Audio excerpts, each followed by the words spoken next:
What's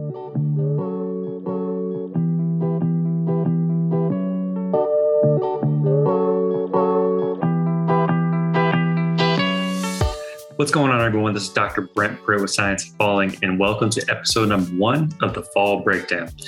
In this series, I'm going to be taking the best videos from the internet and breaking down how a person falls, how a person could have felt better, and really what's going on in these situations. Let's get into it. All right, so this is the first one. Now, let me give a little preface for this one. This lady is walking in a movie theater with her popcorn when she trips and falls. Let's see what happens.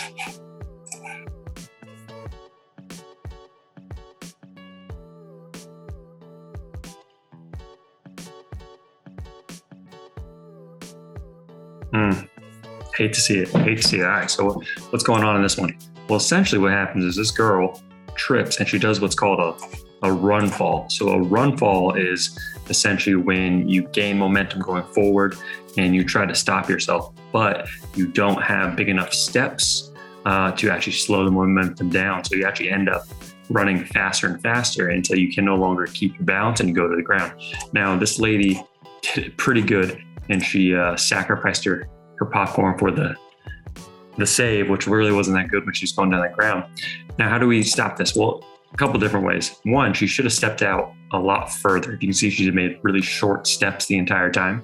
So she's kind of doing this quick, almost Looney Tunes like run that was inevitably going to take her to the ground. So what do we do in these situations? Well, what we should do is take big steps or know that we're going to the ground and just accept it so that we start crouching as we're going forward, ending up in a roll of some sort or just reducing that momentum that's taking us to the ground to reduce injury. But instead, as you can see in the slow-mo here, she actually ends up bapping her face to the ground pretty hard.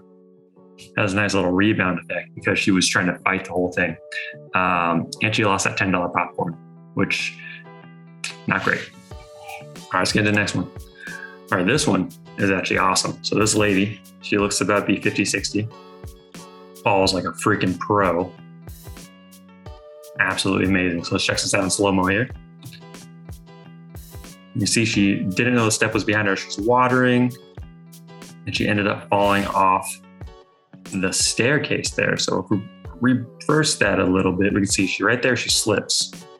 Now she's coming off, she knows she's going to be going down. So she goes with it. She doesn't fight the fall at all.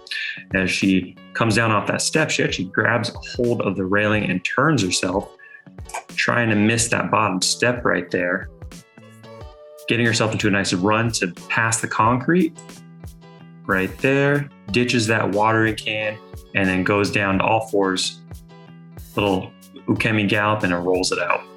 So she's essentially using that momentum from the fall that she knows is going to happen inevitably and allowing it to take her to a safe place where she can go to the ground, all fours, roll out, absorb the momentum of that fall, and come out pretty much unscathed. So that's pretty awesome, and that shows that she has knowledge of some sort of falling skills. So she, fantastic. I mean, if you're going to fall, that's how you do it. All right, next video here. All right, this old gentleman and his dog and his wife. Watch those feet. Crosses up. So this gentleman clearly doesn't have great balance to begin with. And when he gets in this awkward cross step, because his dog was walking around him, it throws him off quite a bit. So if we come over here, we see the slow-mo. He crosses over, trying to get away from his dog, but he doesn't have the balance. So he has to do this cross step back over. He's heading for his dog again, his dog coming towards him. So he knows he's not going to get too far, gets tangled up, and then goes down. Now, how do we kind of correct this type of falling fault? Well, we would do something like karaoke's or grapevines, where you basically walk and cross your feet. We would train this gentleman to be able to be efficient in those awkward stepping patterns, so that when he is in this motion, he can actually make another step with that back leg, get it out behind the dog nice and wide, and stop himself from falling. But, at the same time, if he knows he has bad balance, he probably shouldn't have the dog with him like that in the first place. His wife is actually walking a lot better than he is. If you watch his steps here, he's walking pretty wide gait, very short and kind of choppy steps. and then gets his cross up again. So he should already know he shouldn't be doing stuff like that. But, we all like to be independent and try to live our life like we were 20 years ago. So, if that gentleman wants to be like that, we got to work on stepping reactions and those cross steps with Kyoryukuzu grapevines and allow him to get into a position where he is strong in those awkward foot positions. All right, next one. All right, this one's great. So we all like to walk in the dark, and as you can tell, this one is purple because of night vision. And this lady didn't let her eyes adjust. She goes down because of it. She had no idea that Ottoman was there. She just biffs it. Now you can tell she's coming from a lighter area because there's light behind her. So she's going from a light area to a dark area.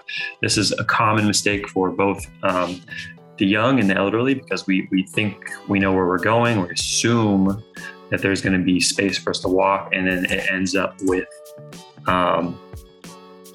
trips and falls just like this. Now, she probably walked away pretty unscathed, but there could have been something hard on the other side. It looks like she has toys on the ground. So there could have been a toy or, a Tonka truck or something on the other side of that ottoman she falls on, breaks her wrist, scrapes herself, gets a pretty bad bruise. She also could have walked into something a little less soft than an ottoman. It could have been a bad news. So, how do we avoid this? Well, you simply either walk really slowly in the dark and kind of feel yourself around, taking nice light steps, or we just simply turn off the lights and let our eyes adjust for a couple minutes, which none of us are going to do because we have things to do. But, even that, she could have easily just turned the lights on and gone through. She probably has great bounce, probably doesn't have an issue walking. The fact is, when it's dark out and your eyes haven't adjusted yet, you're going to go down if you hit something. It's just the way it is. So no fault to herself. It's just kind of a laziness aspect of not turning that light on. All right, I think it's the last one here. So this is just a sad and funny one.